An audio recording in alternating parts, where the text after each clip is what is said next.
Hi everyone. So a couple of weeks ago in one of our videos, I was talking about working environments. And I said that I was going to talk a bit more about freelance work, and that's what we're going to talk about today. Freelance means you're not hired as a full-time employee.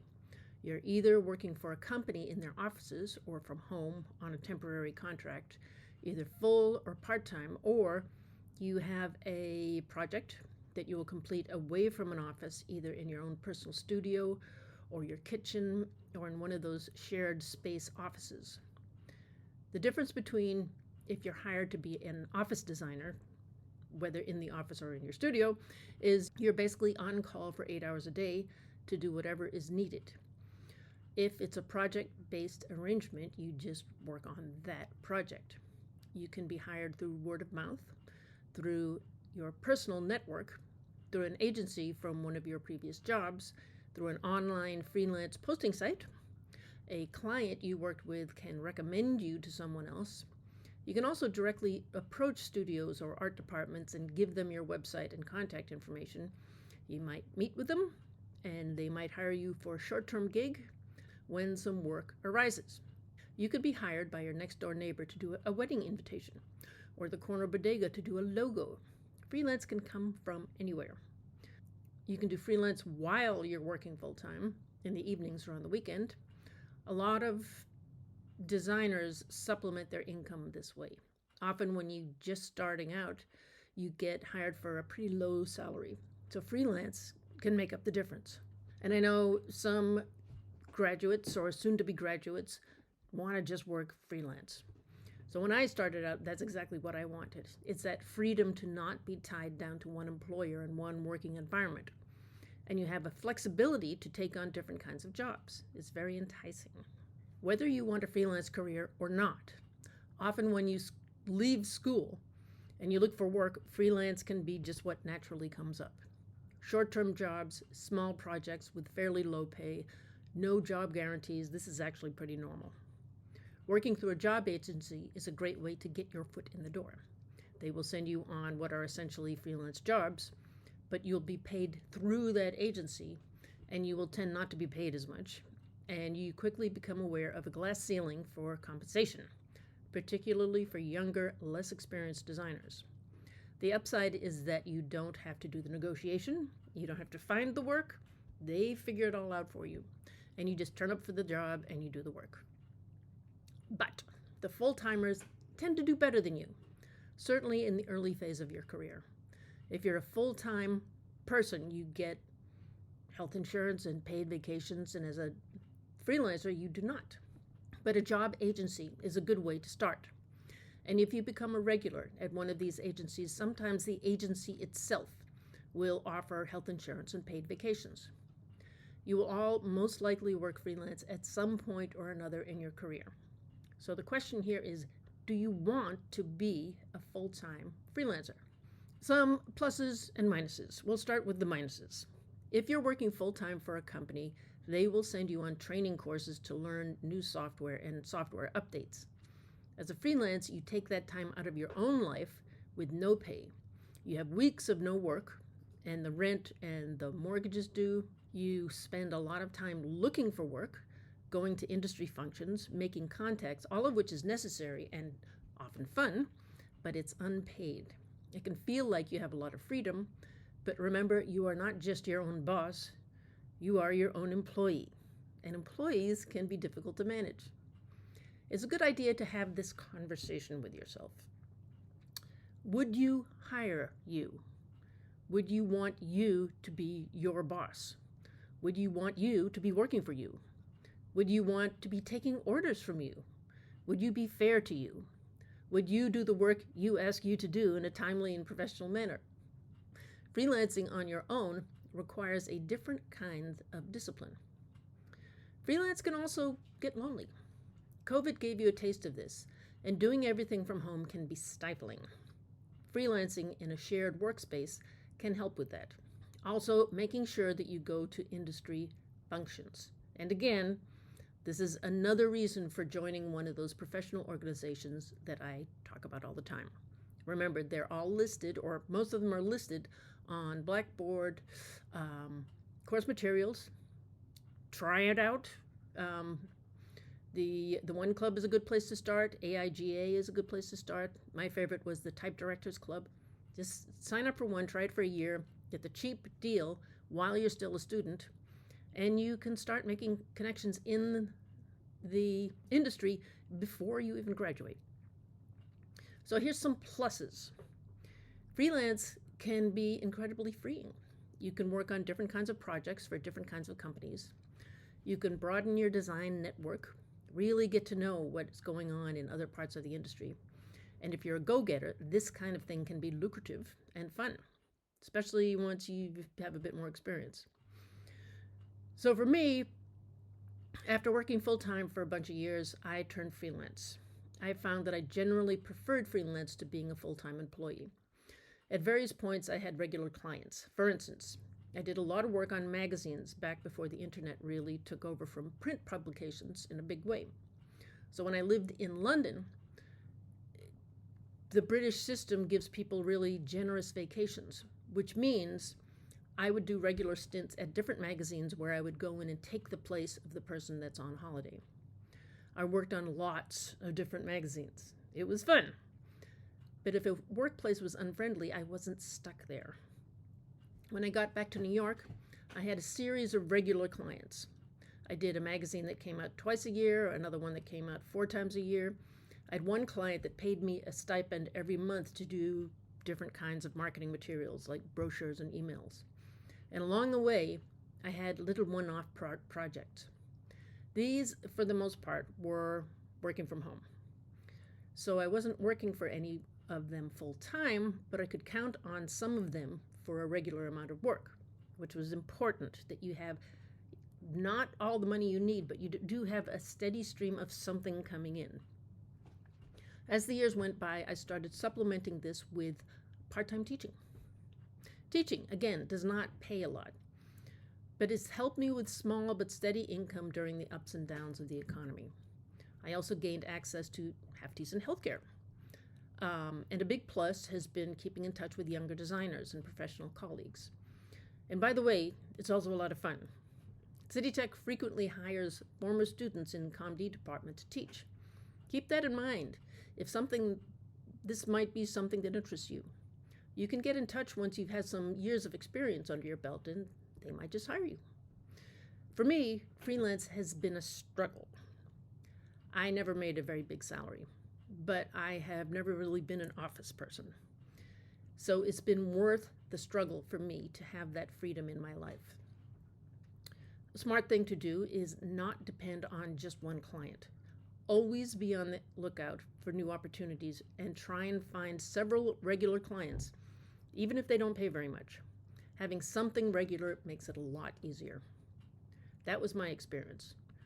But it's not the same for everyone. If you specialize in a particular area or a particular software like advertising or After Effects or retail, or you can become someone who's highly demanded in that particular field for that particular thing. And that can lead to lots of freelance work, especially if you work to expand your network and keep in touch with people. If you want to follow a freelance route, I recommend that you spend some time as a full-timer just to get to know the demands of the industry, make lots of contacts, and develop your own skills to the point where everyone wants you to work for them. So, some general advice for freelance work. With freelance, communication is paramount. I've spent a lot of years as a freelance.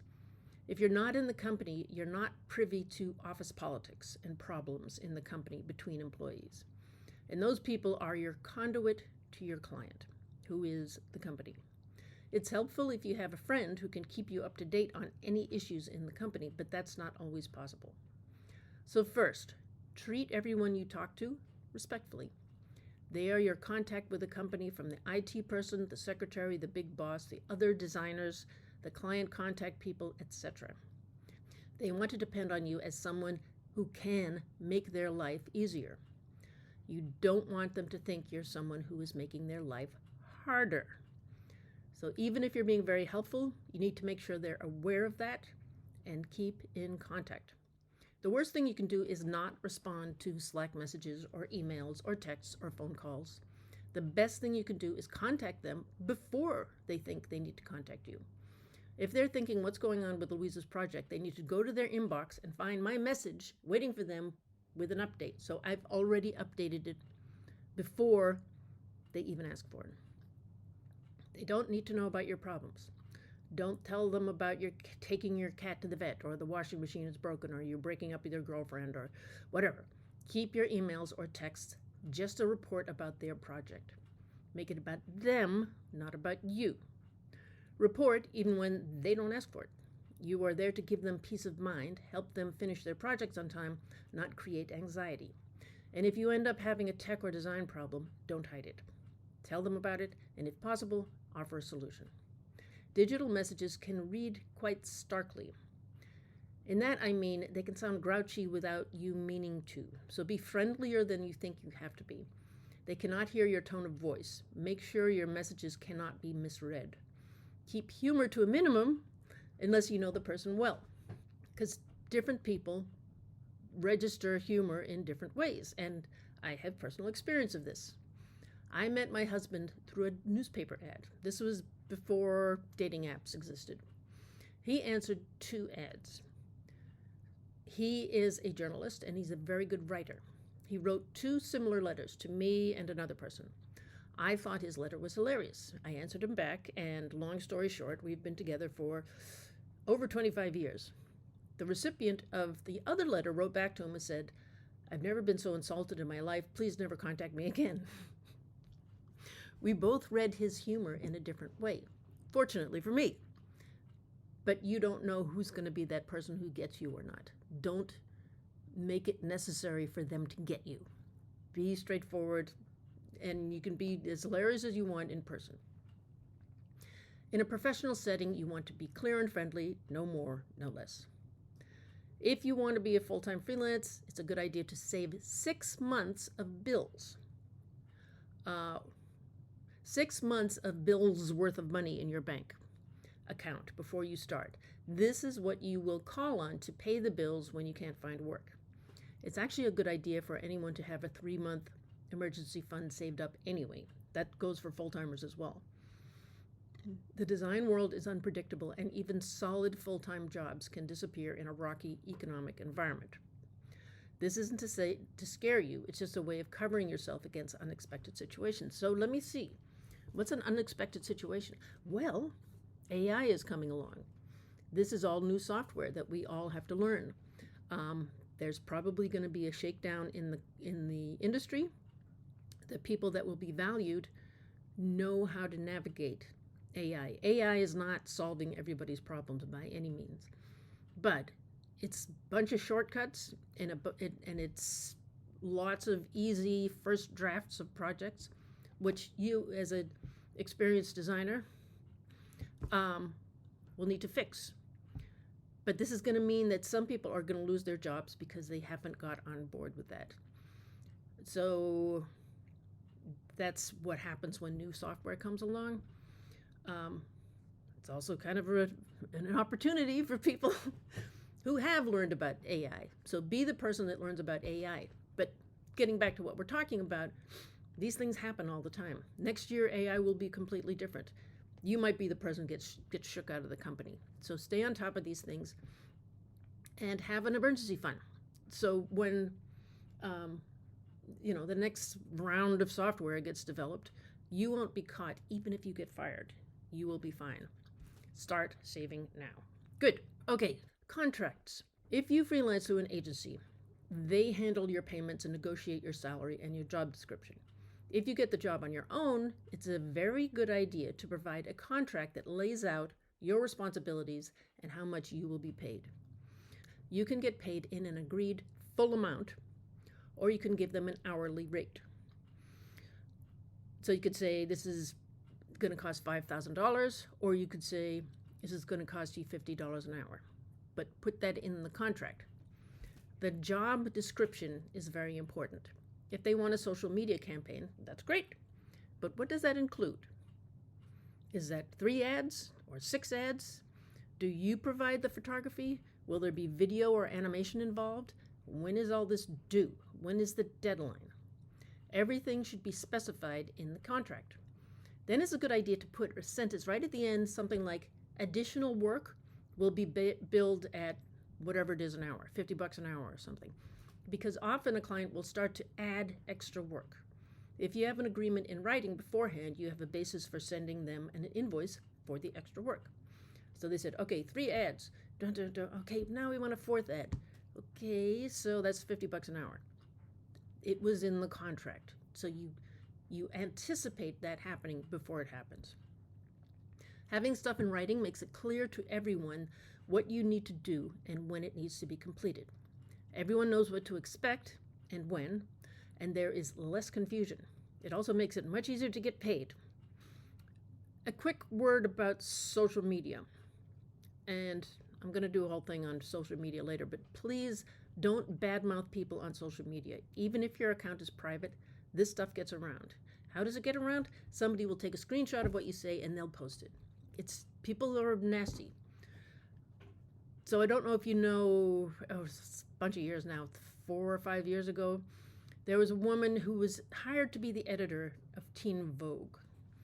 And someone found some snarky, kind of racist, homophobic tweets she'd made when she was 17 on Twitter, X, whatever it's called. She was removed from the job before she even started. 17. Everybody's an idiot when they're 17. I was shocked and annoyed about this. But it's a reality we need to be aware of. So social media, imagine that you're saying this out in public. And no matter where you're saying it, don't be that teenage snarky person. If you're feeling nervous about graduation, this is normal. A good way to cheer yourself up is to go to the Ask a City Tech Grad Facebook page, which I've invited you all to, and watch some of the video interviews with graduates who explain how they got their first jobs. I've invited you all to that page. Take advantage of it. If you are inspired by anyone there, link to them. Get in touch. They're happy to talk to you. We have about 5 or 6 weeks till the end of the semester. But I want to emphasize something. Students walk out of City Tech all the time and get a job in the industry. We're going up against students from Pratt and Parsons and SVA, all those heavy-duty design schools. Even so, a solid portfolio will eventually get you a job. Work your contacts. That is the best way of getting a job. If a creative director is looking at 2 portfolios, one from CUNY, another from Pratt, chances are they'll be prejudiced in favor of Pratt. But ultimately, that great portfolio will win the day. Your great portfolio. You guys are fully capable of going toe-to-toe with the likes of Pratt, but it needs to show in your portfolio. So please put extra effort into making your portfolio spectacular, not just okay. And sometimes at the end of the semester, you get all your projects done, your website is updated, you've got a beautiful PDF, and you look at your project and say, you know, I could just tweak that font. I could just fix that tracking. I could just get a better photo. Just look through all your stuff and say, is there a way that I could sprinkle some fairy dust onto this project? Because often that final sprinkle is what makes all the difference. Okay, talk to you on Sunday and Monday.